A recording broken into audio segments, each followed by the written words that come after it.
আসসালামু আলাইকুম রহমতুল্লাহ। স্বাগতম বন্ধুরা, সবাই কেমন আছেন? তো আশা করি ভালো আছেন।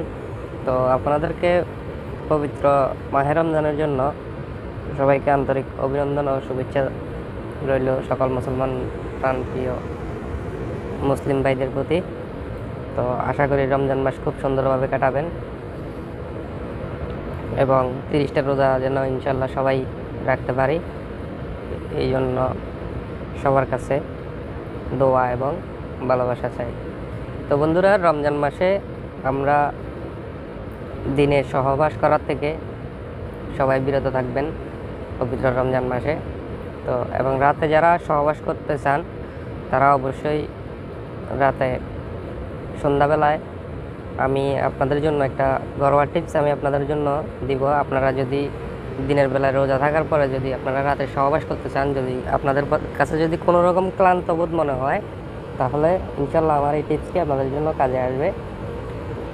তবে রমজান মাসে সহবাসটা করা রাতে অবশ্যই আপনি সেহরির আগে ভালো করে ফ্রেশ হয়ে নেবেন সহবাস করে, তারপর সেহরি খেয়ে নামাজ পড়ে রোজার নিয়তটা বেঁধে দিবেন, ব্যাস এতটুকুই।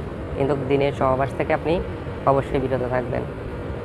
তো বন্ধুরা, আপনারা যদি সন্ধ্যাবেলায় ইফতারের পরে যদি এই দুটি জিনিস ইনশাল্লাহ আপনার খাদ্য তালিকা রাখতে পারেন, ইনশাল্লাহ আপনার সহবাসের রাতে আপনি দিনে সিয়াম সাধনার পরেও আপনার শরীরে কোনো রকম ক্লান্তি আসবে না ইনশাল্লাহ, আশা করি।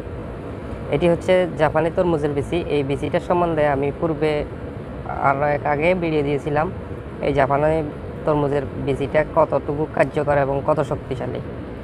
তো আশা করি আপনারা যদি এই জাপানি তরমুজের বিচিটা যদি সংগ্রহ করতে পারেন ইনশাল্লাহ, তো আল্লাহর রহমতে দেখবেন আপনাদের জনশক্তি দ্বিগুণ বৃদ্ধি পাবে, আশা করি দ্বিগুণ হবে, আমি কথা দিলাম ইনশাল্লাহ। দেখুন, সাথে রাখবেন মধু। তো 7 থেকে 8টি দানা সন্ধ্যাবেলা ইফতারের পরে আপনি চিপিয়ে খেয়ে নেবেন, খুবই টেস্টি জিনিস। এবং সাথে 1 থেকে 2 চামচ মধু সন্ধ্যাবেলায় খেয়ে নেবেন। খাওয়া দাওয়ার পরে আপনি রাতে খাওয়া দাওয়ার করে নেন।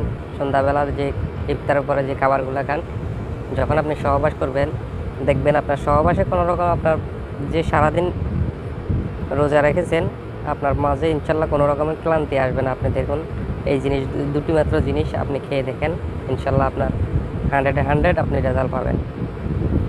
জাপানিদের মতো ইনশাল্লাহ এই তরমুজের বিচিগুলা কাজ করে আসবে, আশা করি। তো বন্ধুরা, ভিডিওটি অবশ্যই আপনাদের কাজে আসবে, আর ভিডিও যদি ভালো লাগে অবশ্যই একটি লাইক দিয়ে যাবেন এবং কমেন্ট করে জানাবেন। তো আজকে পর্যন্ত বন্ধুরা, ভালো থাকবেন সবাই, ধন্যবাদ। আসসালামু আলাইকুম রহমতুল্লাহ।